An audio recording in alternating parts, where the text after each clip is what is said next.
लाहौर में गुज़िश्ता रोज़ सब्ज़ाज़ार orange train station में 3 अफराद को आग लगाकर फ़रार होने वाली मुलजिमा को गिरफ्तार कर लिया गया है।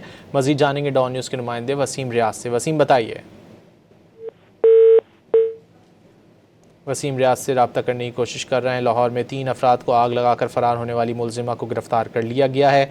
मुलजिमा ने ऑरेंज ट्रेन स्टेशन पर 3 अफराद पर पेट्रोल फेंक कर आग लगाई थी। पुलिस की जानिब से बताया गया है गुज़िश्ता रोज़ हुए वाक़े में खातून और बच्चे समेत 3 अफराद ज़ख्मी हुए थे। तीनों मुतासर अफराद की हालत ख़तरे से बाहर है। तर्जमान पुलिस की जानिब से ये बताया गया है।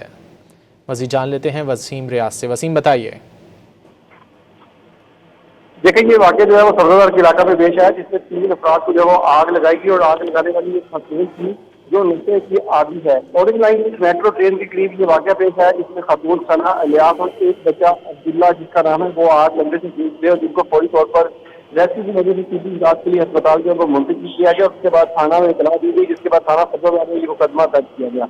डीआईजी ऑपरेशन फैसल कामरान ने इस वाक़े का नोटिस किया और फिर एसएचओ को ये हिदायत जारी की कि इस पे पुलिस फोर्स जो है वो कार्रवाई की गई, जिसके बाद इस मुलजिमा को गिरफ्तार किया गया, जिसकी शनाख्त शीला उस शेरनी के नाम से हुई है जो मंशियात इस्तेमाल करती है, फरोख्त करती है। इसे गिरफ्तार करके मज़ीद कानूनी कार्रवाई जो है वो अमल में लाई जा रही है। बहुत शुक्रिया वसीम रियाज इन तफसीलात के लिए।